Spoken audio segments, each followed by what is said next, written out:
안녕하세요. 오늘도 사연살롱을 찾아주셔서 감사합니다.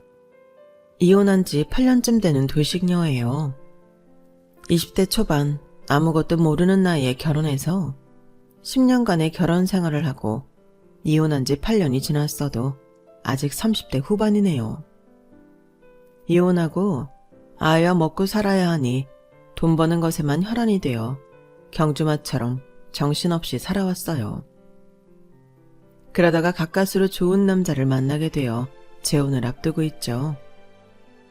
첫 번째 결혼 생활에서는 효자 남편과 악독한 시모를 만나서 아주 등골까지 쭉쭉 다 뽑아 먹혔어요. 등신 같은 효자 남편과 마녀 뺨치는 시모라니 정말 최악의 조합이죠. 게다가 시모가 운영하던 대형 식당에서 연골이 닳아 없어지고 만성 습진이 생길 정도로 뼈 빠지게 일하고도 제대로 된 월급 한 번 받지 못했죠. 오죽 억울했으면 제가 이혼할 때 전 남편에게 이렇게 외쳤어요. 이 재수없는 효자 새끼야. 며느리인 나만 부려먹고 호의호식하는 니네 엄마는 맨날 불쌍하다고. 노예처럼 고생한 나는 안 불쌍하냐? 이제 해방이다, 해방. 제 인생의 고생은 눈물로 얼룩진 10년의 결혼 생활뿐만이 아니었어요.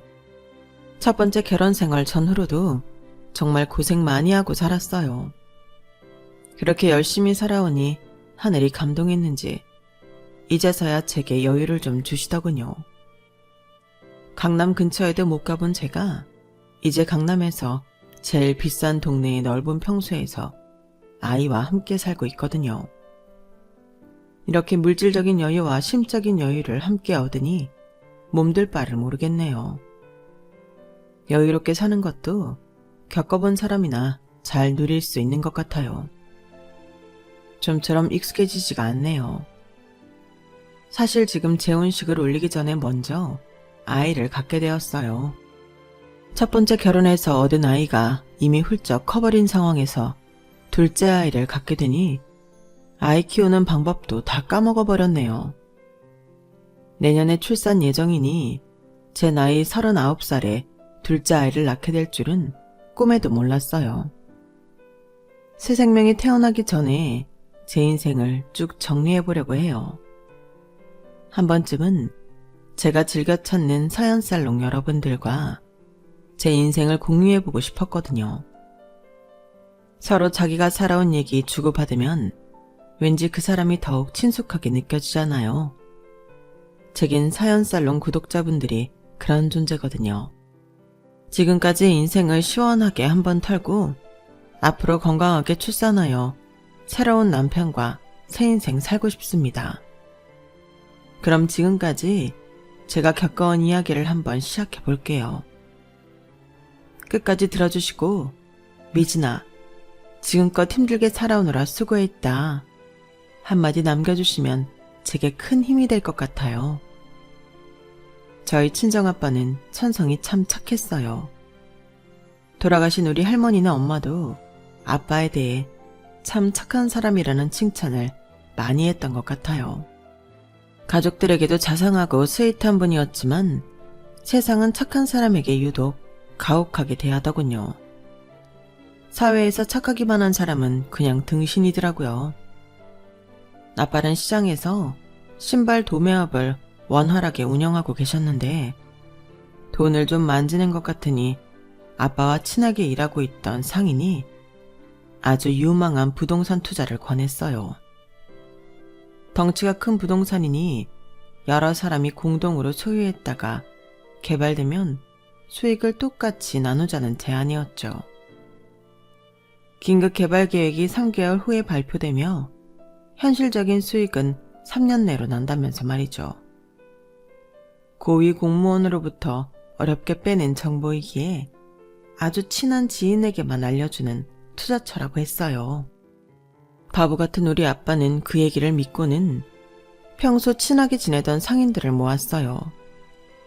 힘들게 장사하는 사람들 돈 벌게 해주고 싶은 마음에서 말이죠.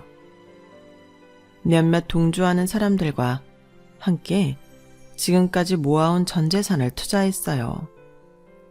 그리고는 3개월 후에 발표한다는 개발 계획만 손꼽아 기다렸죠. 딱 3개월 후. 기다리는 개발 계획은 간간무소식이고 대신 상인들의 전화가 빗발치더군요. 그날이 외동딸인 제 생일이어서 가족끼리 조촐하게 치킨 파티하고 있다가 우리 가족은 모두 그 날벼락을 고스란히 전해들었죠. 이 사장, 아니 이 새끼야. 그놈 전화 안 받고 톡였다는데 내 피 같은 돈 어쩔 거야. 우리 아들 대학 보내려고 모아둔 돈인데 아휴 내 피 같은 돈. 내 돈 돌려내.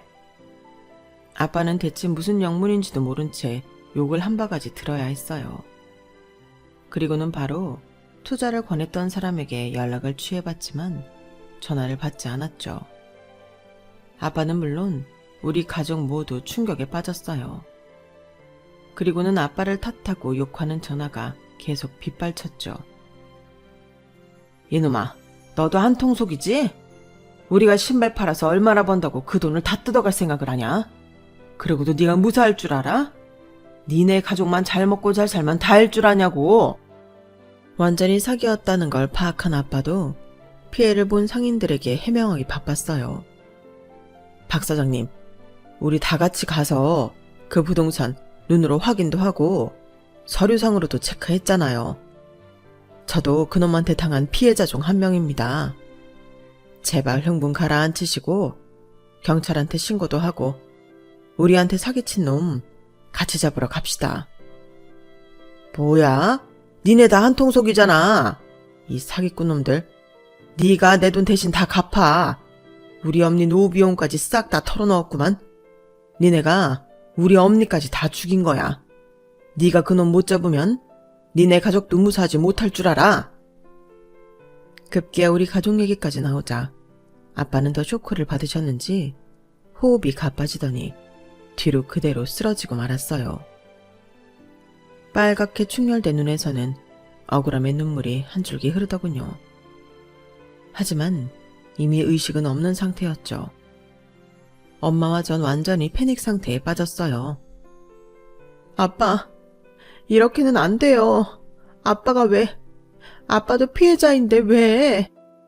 엄마와 저는 어떻게든 아빠를 살려보려 갖은 애를 썼지만 소용없었어요. 119 구급차에 실려가 응급조치를 받긴 했지만 이미 사후 경직되어 몸이 뻣뻣해졌다고 하더군요. 그렇게 제 생일날 유언 한마디 못 남기고 아빠는 돌아가시고 말았죠. 아빠가 장사하던 신발 도매 시장에서 우리 가족은 역적이 되어버렸어요. 더 이상 우리가 살던 집과 시장 근처에는 얼씬도 못하게 된 거죠. 엄마와 저는 다른 지역으로 이사를 가야만 했어요. 주부로만 살던 엄마는 외동딸인 저를 뒷바라지하기 위해 젓갈을 떼어다가 리어카에 싣고 팔기 시작했어요. 봄, 여름, 가을까지는 그래도 잘 버텼는데 원래 몸이 약했던 엄마는 겨울에 동상이 심하게 걸려 발가락이 썩기 직전 상태까지 가고 말았죠. 엄마, 병원에서 이러다가 엄마 발가락 잘라내야 할 수도 있다고 그러잖아요. 더 이상 리어카 끌고 나가지 마세요. 혹시라도 엄마까지 잘못되면 난 진짜 어떻게 살라고. 하나뿐인 딸내미인 제가 너무 걱정을 하니 엄마는 더 이상 노점 장사는 안 되겠다 싶었는지 한 식당에 일자리를 구했어요. 규모는 큰 식당이었지만 장사가 그렇게 잘 되는 곳은 아니었기에 종업원인 엄마가 그나마 수월하게 일할 수 있었죠. 아빠가 돌아가시고 땡전 한 푼 없는 상황에서 엄마 혼자 열심히 일한 덕분에 그래도 월세집에서 새끼 밥 먹고 나름 평탄하게 살 수 있었어요. 하지만 하늘은 그 잠깐의 평화로움도 인정하지 않더군요. 엄마가 자꾸 하혈을 하고 체중이 쭉쭉 빠진다기에 받아본 건강검진에서 유방암 말기 진단을 받은 거예요. 이미 림프선을 타고 암이 곳곳에 퍼진 상태였죠. 아직 고등학생이었던 저는 큰 충격을 넘어서 공포감이 들더군요. 그건 엄마도 마찬가지였기에 그래도 제가 정신을 차리고 엄마를 최대한 살려내야 했어요. 엄마, 울지 마세요. 우리나라 의료기술이 얼마나 좋아요. 충분히 살 수 있어요. 우리 엄마 절대 죽게 내버려두지 않을 거야. 하지만 이미 말기암에 체중이 다 빠져버려 피골이 상접한 엄마였기에 저도 자신이 없었어요. 하지만 엄마를 살리기 위해 최선을 다하고 싶었기에 일단 치료비를 구하는 게 최우선이었죠. 고등학생인 제가 치료비 구할 곳은 많지 않았어요.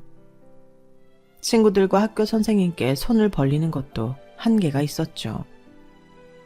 최후의 방법으로 사경을 헤매던 엄마를 대신해 엄마가 일하던 식당 사장님을 찾아갔어요. 영업이 거의 끝나갈 시간의 식당엔 여자 사장과 그 아들로 보이는 젊은 남자가 있더군요. 그들 앞에서 머리를 조아리며 빌다시피 병원비를 구걸했죠. 사장님, 정말 면목 없습니다만 저희 엄마가 유방암으로 다 죽어가고 있습니다.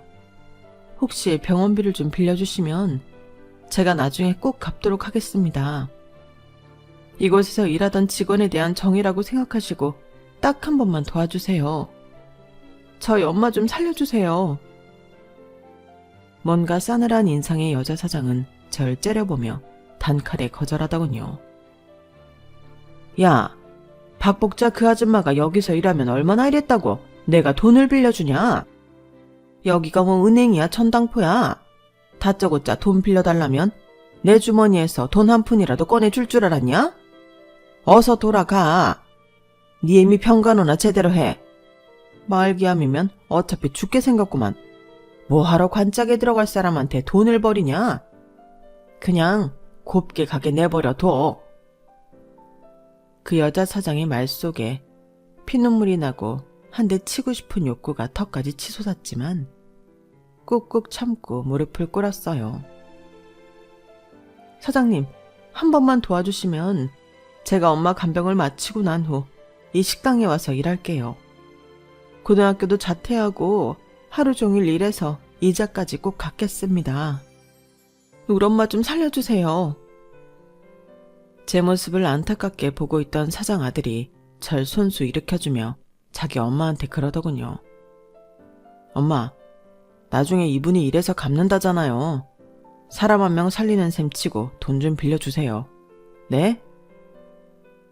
사장 아들의 긴 설득 끝에 여자 사장에게서 돈을 좀 빌릴 수 있었죠. 그 돈으로 엄마에게 항암 치료도 해드리고 입원 치료도 받게 해드렸어요. 전 고등학교를 자퇴하고 엄마 옆에 붙어서 돌아가실 때까지 지극정성으로 간병했고요. 엄마는 6개월 정도 살 수 있다고 했던 의사의 예상보다 좀 더 사셨어요. 10개월 정도 후에 엄마는 제 품에서 눈을 감으셨죠. 엄마 곁에서 간병했던 10개월 동안 전 매일 일기를 썼어요. 엄마에게 보내는 편지 형식으로 말이죠. 짬을 내서 기록으로 남기길 잘했다는 생각이 들더군요. 그리고 아빠를 허무하게 한순간에 떠나보낼 때와는 달리 엄마와의 이별은 마음의 준비라도 할 시간이 주어졌기에 그나마 다행이라고 생각했죠. 아직도 그때의 그 일기들을 볼 때면 마음이 찢어지고 가슴이 아픕니다. 우리가 부자였다면 아빠와 엄마가 그렇게 돌아가시지 않지 않았을까 하는 마음에서 돈이 왼수처럼 느껴지기도 하고요.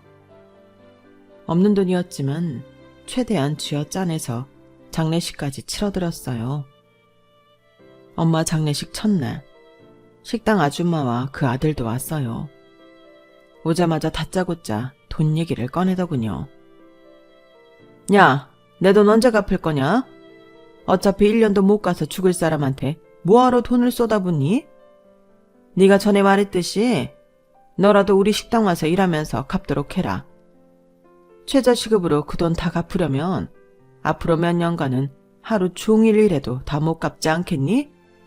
내일부터 당장 나오도록 해. 아무리 어려울 때 돈 빌려준 사람이지만 말본새가 정말 마음에 안 들더군요. 화가 나서 따져 물었죠. 사장님, 지금 사람이 죽은 마당에 그렇게 모질게 말씀하셔야 속이 시원하겠어요? 저 그 돈 안 떼먹습니다. 이자까지 쳐서 갚을 테니 걱정 마세요. 제가 세게 나오니 아무 말 없이 식당 주인이 쌩하니 가버리더군요. 그 아줌마가 나가고 주인 아들이 제게 대신 와서 사과했어요. 미안해요, 미진씨. 우리 엄마가 마음은 여리고 착한 사람인데 말을 좀 세게 하시는 경향이 있어요.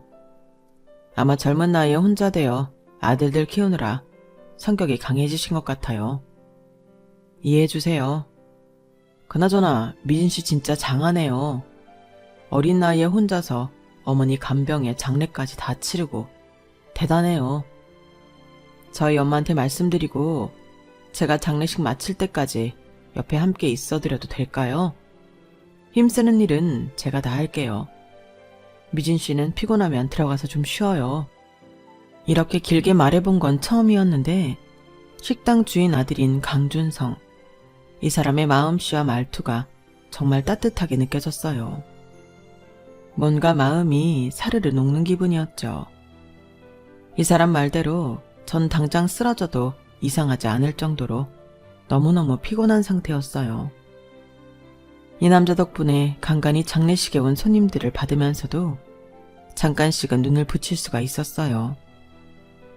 엄마의 장례식에서 이 남자와 함께 있으니 마치 이 사람이 내 엄마를 대신할 수 있는 존재처럼 크게 느껴지더군요.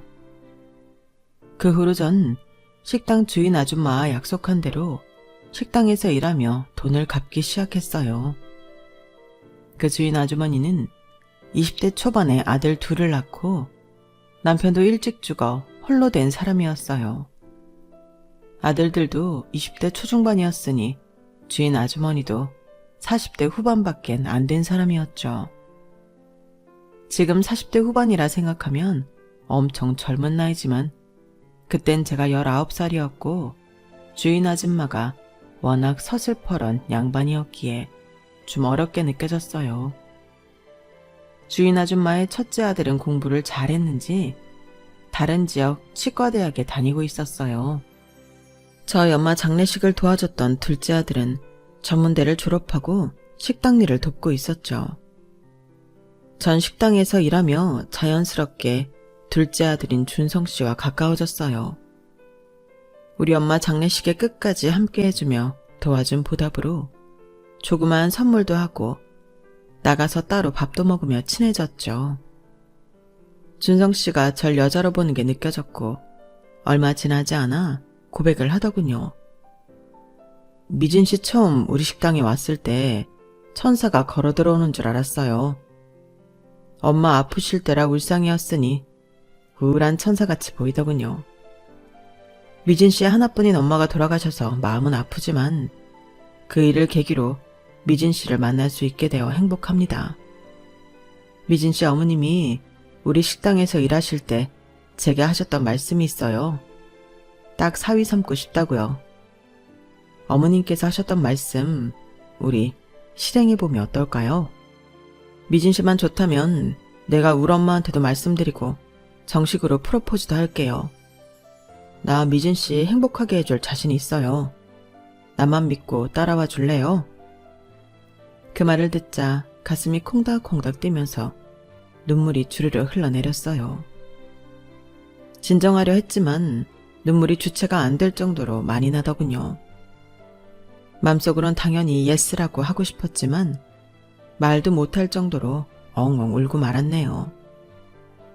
중학교 때 갑자기 아빠가 잘못되면서부터 한 5, 6년간은 정말 고난의 세월을 보내왔기 때문인 것 같아요. 내 마지막 가족이었던 엄마까지 돌아가시고 나서 세상에 홀로 버려졌다고 생각했는데 누군가가 나타나서 새로운 가족이 되어주겠다고 하니 한 줄기 빛과도 같은 제안이었죠. 우린 그날부로 당장 커플이 되어 결혼을 추진했어요. 두근거리는 마음으로 예비시모에게 말을 꺼내보았죠. 우선 아들인 남친이 먼저 얘기를 꺼냈고 예비시모가 절 째려보며 저 멀리서 다가오더군요. 여시 같은 년이 결국엔 일을 냈구나. 어차피 난 어릴 적부터 똑똑한 내 아들 준영이만 믿고 의지하면서 살아온 사람이니 막내 준성이는 아무하고나 결혼해도 상관없다. 우리 큰아들 준영이는 장차 치과 의사가 되어 부잣집으로 장가 보낼 거니까 니는 이 식당에서 10년간 어디 한번 열심히 일해봐. 그럼 이 식당 물려줄 테니. 결혼 허락을 받아서 좋긴 했지만 큰아들만 죽자고 편애하는 예비 시모 얘기를 들으니 마음이 편치만은 않더군요. 바보 같은 남친은 본인보다 형을 더 좋아한단 예비 시모의 말을 직접 듣고도 그저 결혼 허락받았다는 사실에 기뻐하기만 했어요.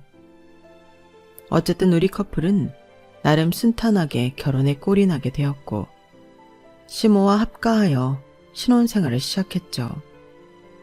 그 후로 10년간 매일같이 지옥이 펼쳐질 줄은 그땐 몰랐어요. 식당에서 일하면 10년 후 이 식당을 물려준다고 한 시모의 말만 믿고 우리 부부는 정말 열심히 일했어요. 내가 마치 이 식당의 주인인 것 마냥 주인의식을 갖고 손님을 더 끌어들이기 위해 머리를 썼죠. 큰 규모의 식당인 것에 비해 매출이 빈약했기에 인터넷과 책까지 뒤져가며 연구를 했어요. 메뉴를 개선하여 두세 가지 종목으로 집중했으며 포장 용기와 가격까지 차별화를 해 포장 손님들도 많이 받았어요. 우리가 길 가다가 누가 맛있는 냄새 폴폴 풍기며 맛있게 먹는 걸 보면 덩달아 먹고 싶어지잖아요. 그런데 우리 식당은 밖에선 안이 잘 보이지 않는 구조가 문제라고 생각해 오픈된 인테리어로 바꾸자며 시모에게 건의했죠.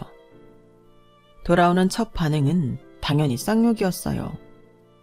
일상생활에서 시모에게 하도 욕을 들으니 나중엔 별 감흥도 없더군요. 야, 이 년은 일은 안 하고 맨날 돈 쓸 궁리만 하지. 내가 하찮은 널 왜 며느리로 받아준 줄 알아? 이 식당에서 공짜로 일 시켜 먹기 위해서야. 멀쩡한 인테리어를 왜 바꾸러 들여? 그 돈이 다 얼마인 줄이나 알아? 햇소리 하지 말고 당장 가서 일해. 어머님, 제가 언제 시간 허투루 쓰는 거 보셨어요? 이게 어디 저 혼자 잘 먹고 잘 살자고 하는 짓이에요. 다 어머님 식당 잘 되게 하기 위해 발버둥을 치는 거라고요. 저한테 욕할 시간에 시장 한 번 더 나가서 세상 물정 좀 파악하세요. 무턱대고 주어진 일만 하는 게 아니라 머리를 써서 개선을 해야 장사가 잘 되죠. 뭐야? 2년이 며느리 주제에 어따 대고 시애미한테 눈을 부릅뜨고 대들어. 이 애미애비 없는 년, 버릇없는 년 같으니라고. 하지만 저도 20대 초반의 나이였기에 젊은 치기로 시모한테 절대 지지 않았죠. 시모를 설득해서 인테리어를 오픈형으로 바꾸었고 결과는 초대박이었어요. 물론 블로그와 유튜브를 비롯한 바이럴 마케팅도 엄청나게 효과가 좋았고요. 어쨌든 우리 식당은 황골탈퇴하여 매출은 수직 상승하였어요. 더 이상 옛날 그 고리타분하던 그 식당이 아닌 그 지역에서 굉장히 핫한 식당으로 거듭날 수 있었죠. 매스컴에도 여러 번 소개되었고 순수익도 장난이 아니었어요. 그야말로 대형 인기 식당이 된 거죠. 그렇게 되기까지 정말 저는 눈물겨운 노력을 했어요. 저와 남편은 그렇게 뼈 빠지게 일하면서도 월급 한 번 제대로 받지 못했어요. 그저 식당 사장인 시모로부터 반찬값, 생활비 정도만 받을 뿐이었죠. 지금 생각하면 진짜 바보 천치가 따로 없지만 그땐 우리 부부 둘 다 어렸고 시모의 약속을 굳게 믿고 있었기 때문이에요. 10년만 식당 잘 운영하면 우리 부부에게 물려준다던 시모의 약속 말이죠. 하지만 그렇게 믿고 있던 시모로부터 10년 후 뒤통수를 망치로 3개 맞을 줄은 꿈에도 몰랐죠. 만일 애초에 알았다면 그렇게 열심히 일하지도 않았을 테고 정당한 월급을 받아냈을 거예요. 순진했던 우리 부부는 잠자는 시간을 제외하고는 연중 무휴로 식당 일에 매달렸어요. 몸과 마음이 다 지쳐버린 탓인지 쉽게 아기 천사가 찾아오지 않더군요. 1년, 2년이 지날수록 마음 한구석이 조급해졌죠. 식당이 잘 되어 직원을 많이 채용하자 시모는 오히려 밖으로 돌더군요. 50살 되기 전에 많이 즐겨야 한다며 맨날 놀러 다니느라 바빴어요. 그런데 시모가 어느 순간부터 좀 뚱뚱해지더군요. 삐쩍 고른 몸이었는데 갑자기 배만 볼록하니 나왔어요. 어느 날은 식당을 마치고 집에 돌아가려는데 시모가 우리 부부를 앉혀놓고 웬 70대 할아버지를 불러다가 소개를 시키더라고요. 인사해라. 내 남자친구시다. 우리 곧 결혼한다. 뱃속에 아기가 생겼지 뭐냐. 나이 49에 임신을 하다니. 참. 그래도 이미 생긴 생명을 어쩌겠냐. 축하해주렴. 우리 결혼식까지 성대하게 치를 생각이니 니네가 협조 좀 해라. 세상에나. 시모가 49살에 임신을 해서 배가 그렇게 나온 거였다니. 아직 20대인 전 임신을 하려 해도 잘 안 돼서 고민이 많던 차에 시모가 애를 먼저 갖다니. 전 너무 놀라 뒤로 자빠지는 줄 알았어요. 새 시부라며 인사시키던 나이 70줄의 할아버지는 보통 사람은 아니더군요. 좀 쎄한 느낌이 있었죠. 첫 만남에 우리 부부에게 돈을 요구했거든요. 남들은 이 나이에 애를 갖게 되어 창피하지 않냐고 하지만 난 얼마나 자랑스러운 줄 몰라. 나의 정력이 아직 죽지 않았다는 것인께 말이야. 어쨌든 각설하고 이 세상에서 제일 중요한 건 돈인께.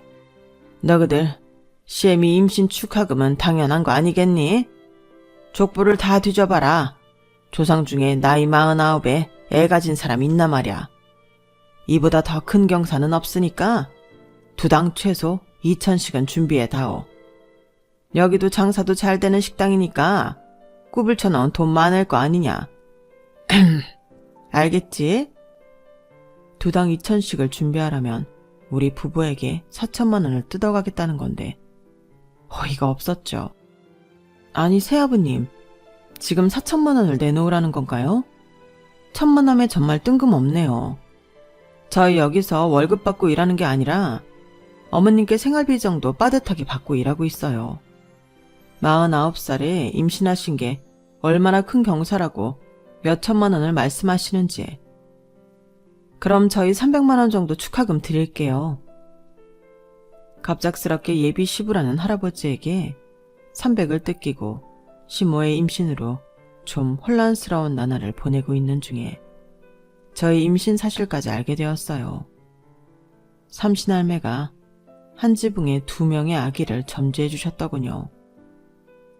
시모가 지독한 입덧을 거쳐 태교 여행이며 아기 옷을 산다고 밖으로만 돌며 저에게 식당 일을 다 시킬 동안 묵묵히 들어줬어요. 그런데 제가 임신했다고 하자 식당 일이며 집안일을 그대로 다 시키더군요. 정말 빡쳤죠. 어머님, 저 혹시라도 애기 잘못될까봐 이렇게 계속 고강도의 일은 못하겠어요. 식당 수익이 이렇게 많이 나고 있으니 가사 도우미 알아볼게요. 뭐? 집안일이 뭐 그렇게 많다고 하기 싫어하더냐? 참, 난 이제 만삭에 가까우니 아무것도 못하겠다. 너희가 알아서 해라. 난 새 시아버지랑 여행이나 갈라니깐. 그제서야 겨우 가사 도우미를 쓰면서 집안일에서는 손을 뗄 수 있게 됐어요. 식당 일을 거의 남편에게만 맡기고 많이 쉬었죠. 진짜 그렇게 했어야 하는 걸 내가 다 해야 한다고 생각했던 게 미련하게 느껴지더군요. 그런데 만삭이 되고 며느리인 저의 배도 점점 불러올 때쯤 또 하나의 사건이 터졌어요. 바로 새 시아버지라는 그 능구렁이 같던 양반이 자취를 감춘 거였어요. 아들아, 나 출산할 날이 얼마 안 남았는데 네 시아버지가 내 돈이랑 준성이 돈 갖고 튀어버렸다. 며칠간 연락이 안 돼. 아유, 어쩌냐 내 돈. 식당에서 벌어놓은 돈 다 갖고 가버렸다. 이런 미친 인간 같으니라고. 뭐라고요? 어머님, 아니 여보, 당신 돈까지 가져갔단 말이에요? 그 할아버지한테 언제 준 거예요? 등신 같은 남편은 우물우물하며 대답하더군요. 미안해 자기야. 새아버지 될 분이 돈 달라고 하니 줄 수밖에 없었어. 우린 식당에서 또 돈 벌면 되잖아. 엄마랑 나랑 합쳐서 몇 억 뜯기긴 했지만 그냥 다 잊고 새 출발합시다. 남편의 말인지 방구인지 모를 바람에 화가 머리 끝까지 나더군요. 뭐? 새 출발? 개똥 같은 소리하고 자빠졌네. 당신 이제 아이 아빠가 될 사람이 돈 한 푼 없어서 어쩌려고 그래. 아, 내 팔자야. 얼른 경찰에 신고해서 당장 그 돈 찾아와. 하지만 작정하고 도망간 노인네를 찾기란 어려워 보였어요. 대체 어느 구석에 잘도 숨었는지 경찰도 그 노인네를 찾지 못하더군요. 그렇게 수익을 날리고 난리난 상황에서 시몬은 출산을 했고 저도 몇 개월 후 출산했어요. 신생아가 2명이 동시에 생기니 정신이 하나도 없더군요. 남편은 카운터를 봐야 하니 저 혼자 독방 육아를 했더랬죠. 그런데 거의 쌍둥이를 키우는 기분이었어요. 시모가 자기 힘들다고 자기 애기, 그러니까 저한테 희동생까지 맡겨버리더군요. 하루에 2-3시간밖에 못 자는 나날들이 계속되자 미쳐버릴 지경이었죠. 어머님, 저한테 신생아인 도련님까지 완전히 맡겨버리시면 어떡해요? 저 혼자 졸지에 아기를 2명이나 보게 됐잖아요. 이렇게 단 1시간도 안 보실 거면 대체 애를 왜 낳으신 거냐고요? 아니, 천연이 애 낳더니 이제 눈가리에 패는 게 없구나. 야, 내가 나이 50줄에 2시간씩 차가며 애를 보면 쓰러지지 않고 배기겠냐? 이 시애미 죽는 꼴 보고 싶어서 그래. 그리고 난 쓸모 있는 아들내미 낳았고 넌 쓸데없는 딸내미 낳았잖냐? 암만 아들이 더 귀하지, 안 그래? 네 딸보다 내 아들을 더 잘 돌보란 말이다. 시모라는 여자한테 말을 해봤자 속 귀에 경일 끼었어요. 도통 제 얘기가 통하질 않고 아무 소득도 얻을 수 없었죠. 그 나이에 아들 낳았다고 딸 낳은 절 폄하하며 엄청나게 자랑은 하더군요. 전 시모가 뭐라 하든지 말든지 육아 도우미를 쓰면서 버텼어요. 애 낳아서 힘들 때 친정이 없으니 심적으로 더 힘들더군요. 친정엄마 아빠가 너무나 보고 싶었죠. 마음속으로 엄마 아빠를 향해 다짐 또 다짐했어요. 엄마 아빠, 나 우리 예지 잘 키울게요. 그리고 시없는 식당도 잘 물려받아서 보란듯이 잘 살 거예요. 하늘에서 지켜봐 주세요. 하지만 얼마 안 가 열심히 살겠다던 다짐을 또 무너뜨리는 일이 있었어요. 남편의 형, 그러니까 치대를 졸업하고 지방 치과병원에서 페이닥터도 일한다던 아주버님이 결혼과 동시에 치과를 개업한다며 돈을 달라는 거였어요. 맨날 돈 뜯어가는 작자들만 있으니 돈이 모일 리가 없었죠. 시몬은 그토록 좋아하던 치과의사 아들이 부잣집 여자한테 장가간다니 입이 귀에 걸리더군요. 시모가 큰아들이라면 어찌나 껌뻑 죽던지 큰아들 진료하는데 방해되면 안 된다고 일하고 있는 치과도 못 가게 했더랬죠. 덕분에 우리 가족은 치과 의사 가족을 냅두고 다른 곳에 가서 치과 치료를 해야 했죠. 야 며느리야, 너 돈 좀 내놔봐라. 우리 귀한 큰아들이 장가 간단다. 예비 며느리네 집안이 동남아에서 리조트 사업을 크게 하는 집안이랴. 우리 큰아들이 어려서부터 공부도 잘하고 치대도 한 번에 합격하고 워낙에 잘났으니 드디어 준체벌쯤 되는 집안에 장가 가는구나. 이참에 치과 개업까지 한다니 너 돈 모아둔 거 싹 다 내놔봐라. 아니, 저희가 모아놓은 돈이 어딨어요, 어머님. 10년 채우면 어차피 저희한테 식당 물려주실 거라면서 월급도 제대로 안 주시고 매번 생활비만 주시잖아요. 그리고 아주버님은 준 재벌집에 장가 간다면서 처가에서 병원 하나 안 차려준대요? 그 처갓집이 동남아의 리조트랑 다른 부동산이 수십 개 있는데 거기에 현금이 다 묶여 있단다. 넌 돈이 없어 봐서 잘 모르겠지만 부동산에 현금 묶여 있으면 당장 융통이 잘 안 되는 법이야. 이번엔 확실히 지참금 좀 내놔봐. 맨날 돈 없다고 뻥카 날리지 말고. 시몬은 내게 뻥카라고 했지만 정말 가진 돈이 별로 없었어요. 우리 예지 키워야 하는 돈이었기에 그 쌈짓돈을 시댁에 다 뺏길 순 없었죠. 최대한 죽는 소리 하며 아주버님 결혼과 치과 개업에 100만 원 정도만 보태고 말았어요. 100만 원도 저에겐 큰 돈이었죠. 평소에 우리와 왕래도 잘 없어 남이나 다름없던 아주버니는 치과를 개원했어도 우리 가족을 부르지도 않더군요. 결혼은 호텔 결혼식장에서 또 얼마나 성대하게 치러졌던지 생전 그렇게 화려한 결혼식은 처음 봤더랬죠. 아주버님의 결혼식에만 수천만 원을 쓴 것 같더라고요. 솔직히 그걸 보고 질투가 나지 않았다면 거짓말일 거예요. 둘째 아들인 내 남편을 대하는 시모의 태도와 금전적인 지원이 아주버님과는 너무 차이가 났기 때문이죠. 시모에 대한 미운정마저 뚝뚝 떨어지는 순간이었죠. 그리고 한 집에 아이가 2명이 태어나고 가족이 늘어나자 시모와 함께 살던 그 집이 좁게 느껴졌어요. 또 그 집에 살면서 내 아이와 동갑인 시동생까지 키워줘야 하는 시간이 길어지자 지쳐버렸죠. 분가를 하고픈 마음이 커져서 남편에게 모아놓은 돈이 얼마나 있냐고 물어봤어요. 그랬더니 또 등신 같은 남편은 우물쭈물하며 제대로 답을 못하더군요. 아, 분가? 돈? 미안해 예지 엄마. 저번에 형 결혼하고 치과 개업한다고 해서 그동안 모아놓은 돈 다 줬어. 우리 엄마가 너무 간곡히 부탁하시길래 말이야.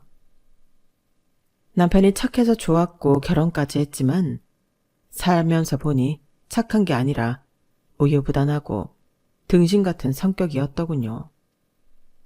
또 돈을 시댁에서 다 갖고 갔다는 사실에 머리 끝까지 화가 났죠. 뭐? 미쳤어? 그 돈은 예지한테 쓰려고 조금씩 모아놓은 거였는데 그 돈까지 시댁에 다 바쳤다고? 자기 형 재벌집에 장가 갔다며. 우리가 거기서 도움을 받아도 시원찮을 판국에 뭐? 나 4명에 못 살겠네 진짜. 전 너무 억울한 마음에 시모한테 바득바득 우겨서 1년에 걸쳐 그 돈을 다 받아냈어요.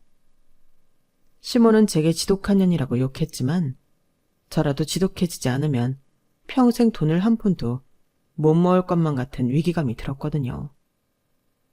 제가 갚아야 할 돈은 진즉에 다 갚았죠. 등신 같은 남편에 대한 정도 뚝뚝 떨어지고 있었죠. 그렇게 살얼음판을 걷는 듯한 위태위태한 결혼 생활이 지속되고 시모가 약속했던 10년이 다 돼가고 있었어요. 10년만 버티면 이 식당을 우리 부부에게 물려준다 했으니 전 그것만 기다리며 쎄빠지게 식당 일을 하고 있었죠. 10년이 다 돼가고 시모에게 넌지시 이야기를 꺼내봤어요. 어머님, 이제 저희 부부 결혼하고 이 식당에서 일한 지 10년 다 돼가니 저희가 물려받아서 계속 운영하면 되는 거죠?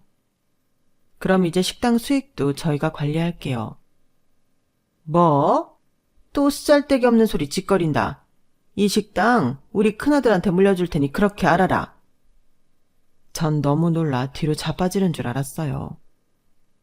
그동안 팔이 날리던 식당을 이렇게까지 키운 게 누구 덕인데 아무리 아줌마를 쓴다고 해도 레시피며 모든 시스템을 알고 있는 게 저이니 온몸에 파스 붙여가며 굳은 일까지 다 했는데 이제 와서 치과 의사하는 큰아들에게 이 식당을 물려준다니 망치로 뒤통수를 크게 얻어맞은 느낌이었죠.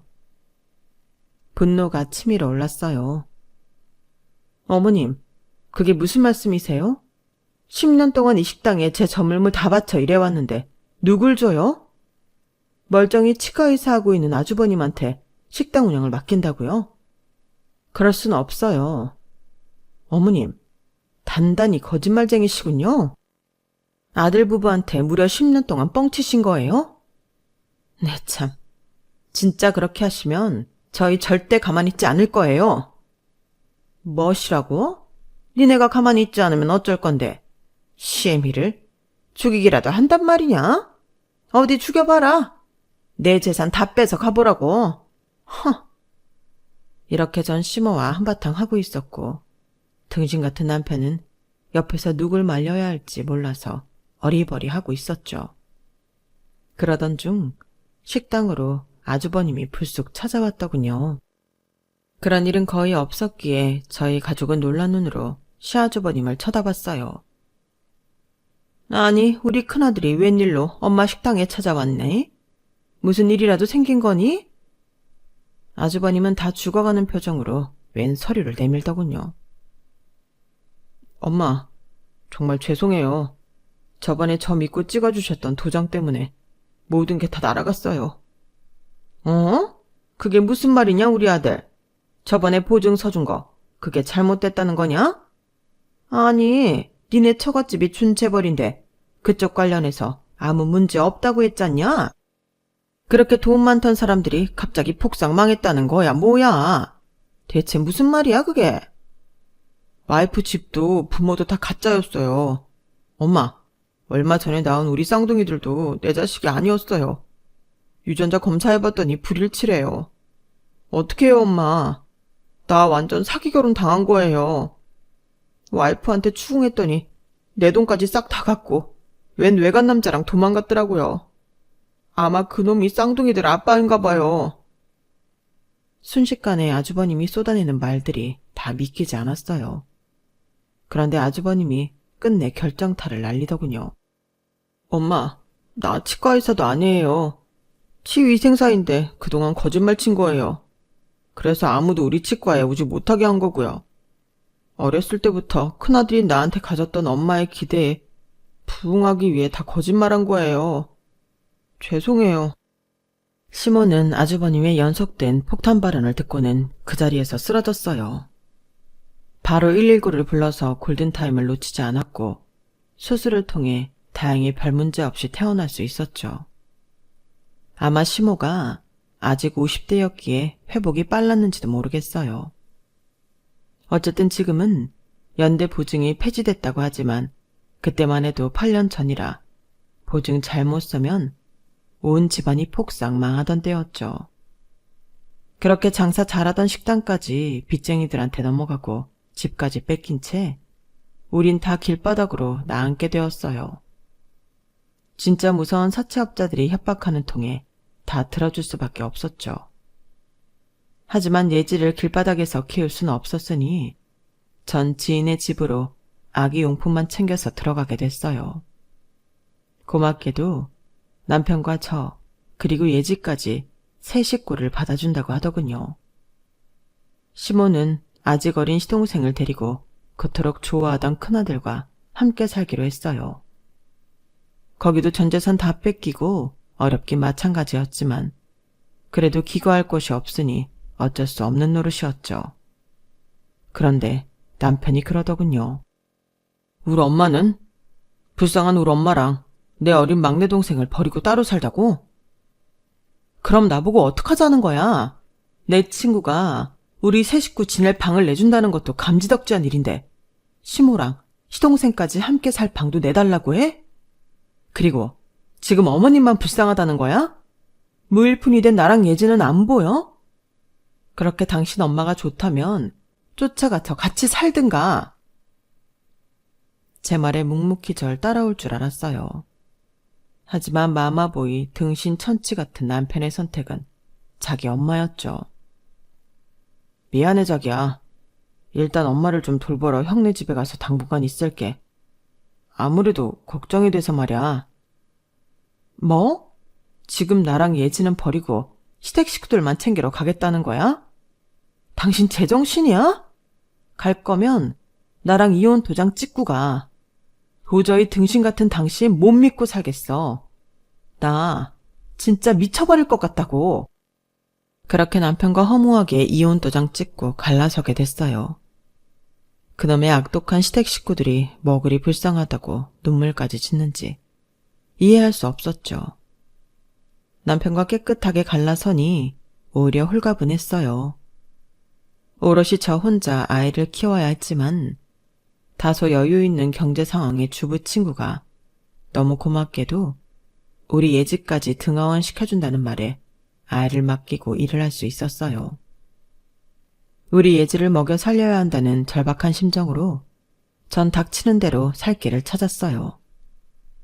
우선 소상공인 대출을 최대한 받아서 조그마한 식당을 차렸고 제가 시모의 식당을 크게 키웠던 노하우를 살려 그대로 적용했죠. 제가 장사 잘하는 재능은 있는지 다행히 식당 규모는 급속도로 커졌고 통장에 돈도 많이 쌓이더군요. 그동안 대출도 다 갚고 어려울 때 손 내밀어준 친구에게 금전적으로 크게 보답할 수 있었어요. 너무 뿌듯한 순간이었죠. 들리는 풍월에 의하면 전 남편의 집은 그 지방에 식당을 차렸다가 망하기를 반복하고 있다고 하더라고요. 치위생사인 아주버님의 소득에만 거의 의존하고 있다고 했어요. 어쩐지 전 남편은 약속했던 양육비도 거의 주지 못하더라고요. 제가 워낙 잘 벌고 있으니 코딱지만한 돈 따위 별로 아쉽지도 않았지만요. 전 하나의 식당에서 만족하지 않고 식품 판매를 전문적으로 하는 회사 법인을 세우기 위해 다각도로 알아봤어요. 그 과정에서 변호사인 현재 남자친구를 만나게 되었어요. 현 남친도 돌싱이었는데 우리 예지를 친딸 이상으로 생각해주며 지극정성으로 잘해주었어요. 본인도 자수성가한 타입이라 어려웠던 제 과거도 잘 이해해 주었고요. 제 나이 38살에 현재 남친의 아이를 갖게 되었고 아마 출산은 39살에 할 것 같네요. 요즘은 이렇게 나이 많은 산모도 많더라고요.